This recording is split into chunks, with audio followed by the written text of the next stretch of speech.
हमारे national security adviser Moeed Yusuf साहब का विज़िट टू यूके कैंसिल हो गया। बड़ी खुशी खुशी वो इस विज़िट पर जा रहे थे। बड़ा उन्होंने ज़बरदस्त अहम ये कॉल ऑफ किसने किया है, इसकी क्या लॉजिक है, क्या रीज़न है और इसके बारे में क्या डिटेल्स हैं। मेरे सामने इस वक्त द न्यूज़ मौजूद है। द न्यूज़ में इस पे जो रिपोर्ट आई है वो कुछ इस तरीके से, according to the report the visit was called off due to Pakistan's policy towards stand off between Russia and Ukraine. Russia and Ukraine पर पाकिस्तान का जो स्टैंड रहा और रेजोल्यूशन में एब्सटेन किया, उसकी बिना पर वेस्ट ने, यूके ने मोईद यूसुफ साहब का विज़िट कैंसिल किया।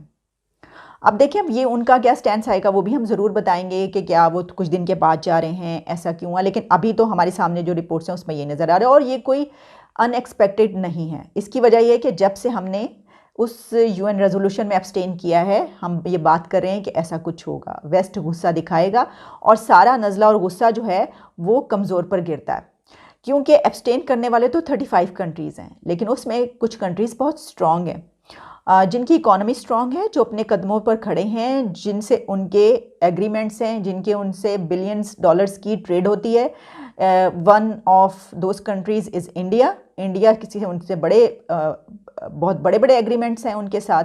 तो हो सकता है कि वो चाइना और इंडिया के साथ वो सलूक ना कर पाएँ जो वो हमारे साथ कर रहे हैं। इसकी वजह ये है कि देखें, वो ये कह रहे हैं कि हमारी बिल्ली हम ही को म्याऊं, यानी कि हमने ही दूध पिला पिला के जो है बड़ा किया और हम ही को म्याऊं म्याऊं। हो सकता है कि वो ऐसा सोच रही हैं। इसकी वजह क्या है कि अभी तक तो हम वेस्ट पे डिपेंड कर रहे थे ना, फिर अचानक से हमने अपना किबला काबा तब्दील कर लिया। हमने कहा नहीं, अब तो हम किसी और तरफ जा रहे हैं, हमारा अब आपके साथ नहीं बनता भाई, कोई ये जो है ये दोस्ती ख़त्म, ये रिश्ता जो है ये चलने वाला नहीं है। तो हमने अपना मुंह किसी और तरफ कर लिया, हमारा टेल्ट, हमारा झुकाव किसी और तरफ हो गया। तो फिर उन्होंने कहा कि अच्छा ठीक है, ऐसा है। तो फिर वो भी सीधे हो गए और उन्होंने कहा कि मैंने आपको ये बताया इससे पहले, अमेरिकन सेनेट कमेटी में जो डिस्कशन हुई है, जो सवालात उठे हैं, जो आवाज़ें उठी हैं पाकिस्तान के लिए, मैंने आपको बताया था कि ये तक कहा गया कि भाई किसी ने उनको फ़ोन करके नहीं कहा कि वो क्यों हमारी तरफ आएँ और ऐसा करें, लेकिन फ़ोन तक नहीं किया गया। हालांकि दूसरी तरफ दूसरे कंट्रीज़ में उन्होंने फ़ोन किए हैं, उन्होंने बातें की, उसके हवाले से वो भी मैंने आपके सामने रखी। बहुत लंबी वो डिस्कशन थी, कई आवर्स पर मुश्तमिल, लेकिन मैंने उसमें से कुछ पॉइंट्स बताए थे। तो अब ये हुआ है और मैं ये समझती हूँ कि अभी आगे आगे और भी बहुत कुछ होगा। क्योंकि देखें, जब हम कहते हैं एब्सोल्युटली नॉट, तो क्योंकि वो कोल्ड शोल्डर दे रहे थे, ये बात भी अपनी जगह पर मौजूद है, तो हमने कहा ठीक है, अगर ऐसा है तो फिर हम अपना किबला काबा ही तब्दील कर लेते हैं। हमने कहा कि ठीक है जी, ओके। तो फिर उन्होंने कहा ओके। तो अब ये सिचुएशन है और मेरा ख्याल है कि अब इस पे दबाव जो है वो बढ़ता जाएगा। इसकी वजह ये कि सिर्फ यही नहीं हुआ, मैं आपको ये बताना चाहती हूँ कि इसके साथ साथ EU एम्बेसडर्स इन इस्लामाबाद, उन्होंने एक रीजॉइंडर इशू किया है, the policy through a joint press statement, जिसमें यही बात उन्होंने कही और जो इससे पहले उन्होंने कही थी। लेकिन इस मरतबा foreign office spokes person Asim Iftikhar साहब ने इसको अनडिप्लोमेटिक एंड अनएक्सेप्टेबल कहा है। उन्होंने कहा है कि ये जो प्रेस स्टेटमेंट है ये अनडिप्लोमेटिक है, अनएक्सेप्टेबल है, हमें नहीं एक्सेप्टेबल ये। इससे पहले उन्होंने चंद घंटे पहले उस रेजोल्यूशन से इसी तरह का प्रेशर डालने की कोशिश की थी। तो कॉल वो नहीं कर रहे, वो EU के एम्बेसडर से प्रेशराइज करने की कोशिश कर रहे हैं। इसकी वजह ये है कि उन्होंने कहा है कि वो जो एक इतना बड़ा हमने इशू बनाया कॉल का, तो वो उसके ऊपर अभी तक वो उसी पर हैं, स्टक हैं, वो सब कुछ जानते हैं कि क्या क्या यहाँ पर होता रहा है। ये सिचुएशन है। देखिए ना, ये एक अच्छा नहीं हो गया कि विजिट एक कैंसिल किया उन्होंने, FATF में ग्रे से उठा के ब्लैक में नहीं डाल दिया। गुस्से में वो ये भी कर सकते थे, हम क्या बिगाड़ लेते उनका, लेकिन उन्होंने किया क्या, गुस्सा वो सिर्फ इन कंट्रीज़ पर नहीं निकाल रहे, बल्कि उन्होंने UAE पर भी गुस्सा निकाला है। लग ऐसे ही रहा है क्योंकि UAE को भी ग्रे लिस्ट में शामिल कर लिया गया, FATF की ग्रे लिस्ट में UAE भी आ गया है। तो अब तो बहुत से पाकिस्तानी बड़े खुश होंगे, लोग बड़े खुश होंगे ये कहेंगे कि देखें आप तो ऐसी ही बातें बनाते हैं, UAE कितना तरक्की याफ्ता, क्या क्या आप उनकी तारीफ़ें नहीं करते थकते थे, वो भी हमारे साथ UAE में आ गए।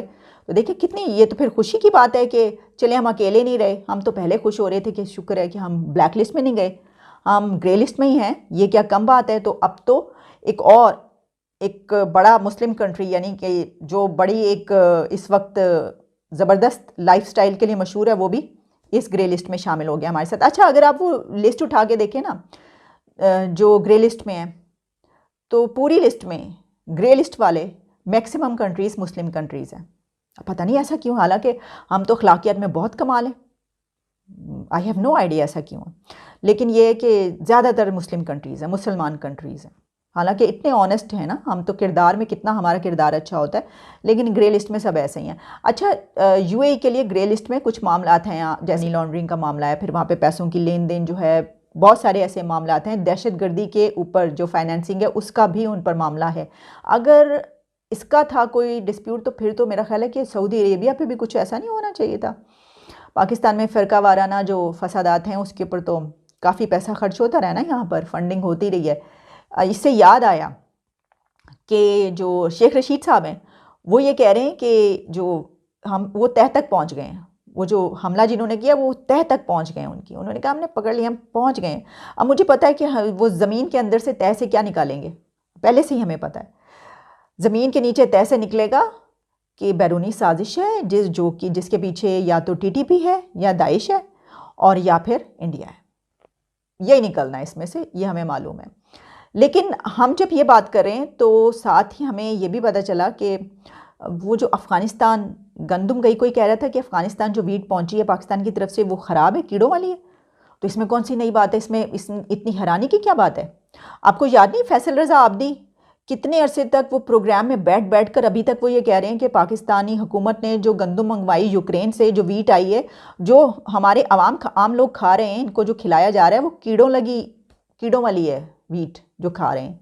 तो हम तो खुद यही खा रहे हैं भाई, तो उनको भेजी तो इसका मतलब है इसी में से उठा के जो यही वाली भेजी गई है। अब भाई मुझे नहीं पता, मैं तो सिर्फ ये सोच रही हूँ कि तो भाई इतना नखरे करने की बात क्या है, हम तो आपको बता रहे हैं। अगर उनका वैसे वो जिसने कहा है वहाँ पर उनको सस्पेंड भी कर दिया गया, तो इसीलिए हमने ये कहा था कि हम जो वीट भेज रहे हैं अब हम वो नहीं भेज रहे, इसीलिए कहा गया था। लेकिन उसके पीछे तो कुछ और रीजंस भी आई थी ना, कि वो क्योंकि तालिबान जो हैं वो कह रहे हैं उनको डॉलर्स चाहिए, वीट नहीं चाहिए। मुझे लगता है उन्होंने वो वीट देख के ना उन्होंने कहा कि भाई इसमें से तो कीड़े ही कीड़े निकल रहे हैं सारे, तो ये तो हमारे पास कीड़ों का ख़जाना जमा हो जाएगा, तो इससे बेहतर है कि डॉलर्स ही मंगवा लिए जाएँ, कोई ऐसा चक्कर लग रहा है मुझे। तो भाई कोई बात नहीं, कोई मसला नहीं है। मैंने आपको बताया कि यहाँ पर तो सबसे बड़ी जो है वो शिकायत ही हो रही है कि यहाँ पे जो यूक्रेन से वीट मंगवाई गई है, जो लोगों को खिलाई जा रही है, उसमें भी कीड़े हैं। तो ये सिचुएशन है। अच्छा, एक और मैं आपको जो बात, हमारे इंफॉर्मेशन मिनिस्टर जो हैं वो ये फरमाते हैं, उन्होंने ये फरमाया कि देखिए ये जो हमला हुआ है ये तो दहशतगर्दी का हमला है, तो बड़ा बुरा मनाया उन्होंने, और हुकूमत को बहुत बुरा लग रही है ये बात कि इसको आप शियों के ऊपर हमले से क्यों मिला रहे हैं।